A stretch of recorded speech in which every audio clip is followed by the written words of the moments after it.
ये कहानी सर्दियों की एक बर्फीली रात की है। मदीना शहर में तेज हवाएं चल रही थीं और ठंड हड्डी गलाने वाली थी।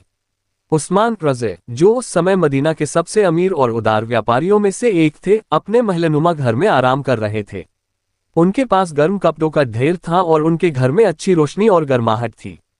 उसी शहर के किनारे एक बहुत गरीब आदमी रहता था जिसका नाम अब्दुल्ला था। अब्दुल्ला के पास सिर्फ एक फटा हुआ कंबल था और उसकी झोपड़ी की छत टूटी हुई थी।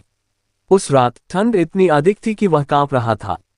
उसके छोटे बच्चे भी भूख और ठंड से रो रहे थे। अब्दुल्ला ने अल्लाह से दुआ मांगी, या अल्लाह, तू ही सबसे बड़ा और सबसे मेहरबान है। तू जानता है कि मैं और मेरे बच्चे किस हाल में हैं। हमें इस रात से बचा और हमारी मदद कर। दुआ करने के बाद अब्दुल्ला ने अपने टूटे फूटे घर के एक कोने में जाकर बैठ गया और अल्लाह पर पूरा भरोसा रखा, जैसा कि कुरान में सिखाया गया है कि अल्लाह हर मुश्किल को आसान करता है। इधर उस्मान रज़े को अपने आरामदायक बिस्तर पर नींद नहीं आ रही थी।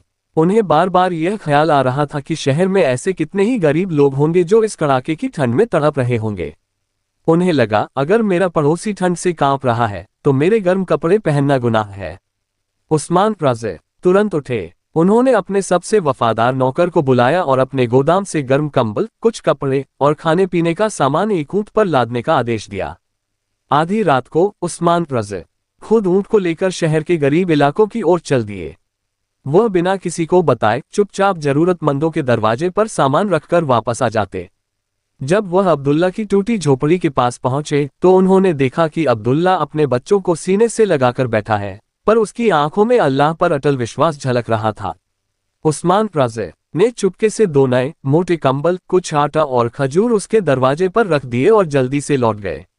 अगली सुबह जब अब्दुल्ला उठा तो दरवाजे पर कंबल और भोजन देखकर उसकी आंखें भर आईं। उसने सजदा किया और कहा, अल्लाह ने मेरी दुआ सुन ली।